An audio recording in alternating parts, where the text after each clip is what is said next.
কুরকুরে আলু ভাজা আমরা সবাই পছন্দ করি। ছোট থেকে একদম বড় অবধি সবাই এই কুরকুরে আলু ভাজাটা খেতে পছন্দ করে। এইটা আপনারা গরম গরম ডাল ভাতের সাথে এইটা খুবই ভালো লাগে। তো চলুন আজকে আমি আপনাদেরকে একদম ইজিভাবে এইটা বানিয়ে দেখাচ্ছি।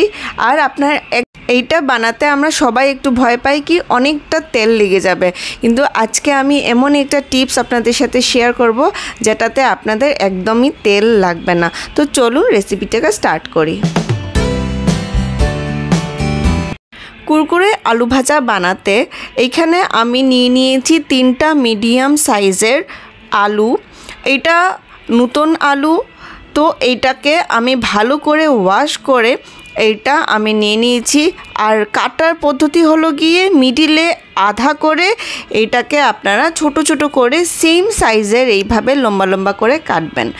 আর এখানে আমি নিয়েছি পেঁয়াজ, একটা বড় পেঁয়াজ নিয়েছি। আর এইটার মিডিলের যে পোর্শনটা আছে ওটাকে আমি বাদ দিয়ে দিয়েছি।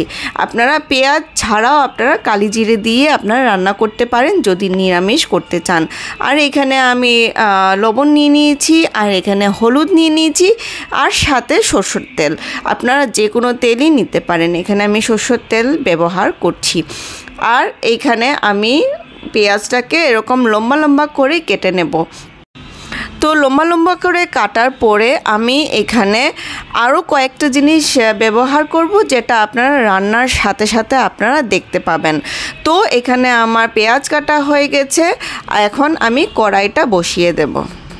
তো কড়াইটাকে ভালো করে গরম করে নেব, তারপরে আমি এটার মধ্যে তেল দেব। কেন কি স্টিলের মধ্যে অনেক সময় আলু টালু দিলে বা পেঁয়াজ দিলে পরে যদি গরম কম হয় তাহলে একটু লাগার চান্স থাকে। তো এটা স্টেনলেস স্টিল, তো এটাকে ভালো করে প্রথমে একটু গরম করে নিতে লাগবে। তারপরে তেলটা দিয়ে চারদিকে একটু লাগিয়ে এটাকে আরেকটু গরম করতে হবে। কাঁচা তেলের মধ্যে করলে তেলের একটা গন্ধ থাকে। তো এইখানে আমি তেলটাও গরম করে নিয়েছি, আর এখানে আমি একটা বড় চামচ ওটার মতন আমি তেল দিয়েছি। আর সাথে আমি এখানে দিয়ে দিয়েছি জিরে।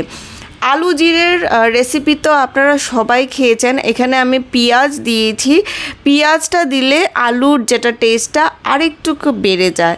তো এখানে জিরেও দিয়ে দিয়েছি, জিরের সাথে সাথে আমি এখানে পেঁয়াজগুলো দিয়ে দিব।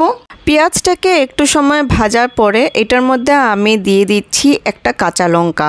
কাঁচা লঙ্কাটা আমার একটু বেশ ভালো বড়, এটার জন্য এটাকে 4 ভাগ করে আমি এটা দিয়ে দেব। তো আপনি চাইলে এটাকে স্কিপ করতে পারেন বা আপনারা একটু ঝালটা আপনার মতন অ্যাডজাস্ট করতে পারেন। তো এখানে আমি কাঁচা লঙ্কা দিয়ে দিয়েছি, দেওয়ার পরে এটাকে আমি ভাজবো।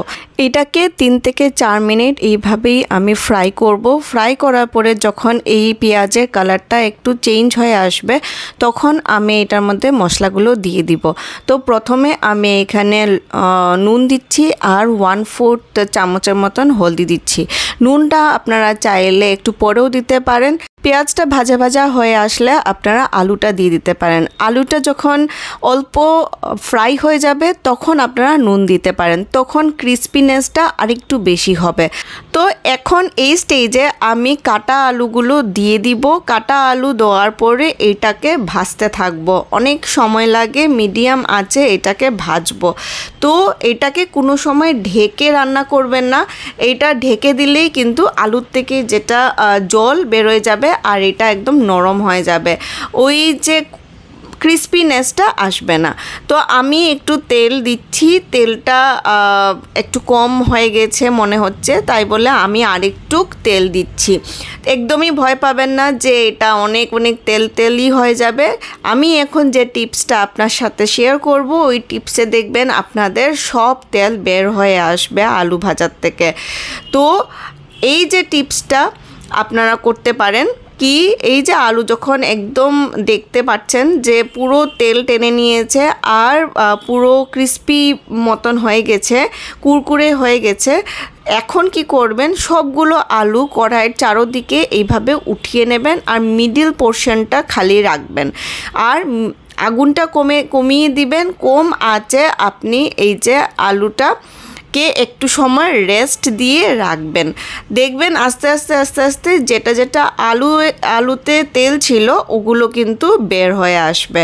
তো আপনার আলু ভাজার থেকে সবগুলো তেল কিভাবে বের হয়ে এসছে দেখতেই পাচ্ছেন।